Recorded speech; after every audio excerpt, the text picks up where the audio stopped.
Cinema பாடல்கள் எந்த வயசுல கேட்க ஆரம்பிச்சீங்க? அந்த அட்மையர் பண்ண வாய்ஸ், அதாவது ஒரு பயங்கர இன்ஸ்பிரேஷனா இருந்த குரல்கள் ஒரு வரிசை இருக்கும். இந்த குரல்ல இந்த ஒரு சுகம், இவங்க வாய்ஸ்ல இந்த பாட்டு அவ்வளவு அற்புதமா வந்தது. அப்புறம் சின்ன வயசுல இருந்து அந்த சினிமா பாட்டு எந்த வயசுல கேட்க ஆரம்பிச்சீங்க? அதுல உங்க மனதில் நிலைத்து நிற்கின்ற பாடல்கள்?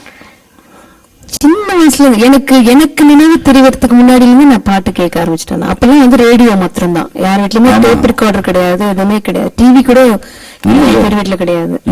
அப்ப வந்து அதுல வந்து ரேடியோல வந்து உங்கள் விருப்பம்னு ஒண்ணு போடுவாங்க. அது வந்து காலையில போடும்போது அது கம்பல்சரி கேட்பேன். எங்களோட வீட்டு வாசல்ல வந்து, நான் பிறந்த வீட்டு வாசல்ல வந்து எல்லையம்மன் கோவில் இருந்தது. அது தெரு பேரு எல்லையம்மன் கோவில், மாம்பழத்துல.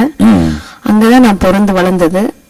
அங்க வந்து அந்த அம்மன் கோயில் வாசல்ல வந்து ஏதாவது திருவிழா, ஆடி மாசத்துல ஃபுல்லா பாட்டு போட்டுருவாங்க. மற்ற நாட்கள்ல ஏதாவது திருவிழா எல்லாம் வரும்போது பாடல்கள் தான் அப்பெல்லாம். அது அப்புறம் ஒளிச்சித்திரம்னு அந்த திருவிளையாடல் ஃபுல்லா போடுவாங்க. அந்த திருவிளையாடல் டைலாக் ஃபுல்லா பேசுவேன்.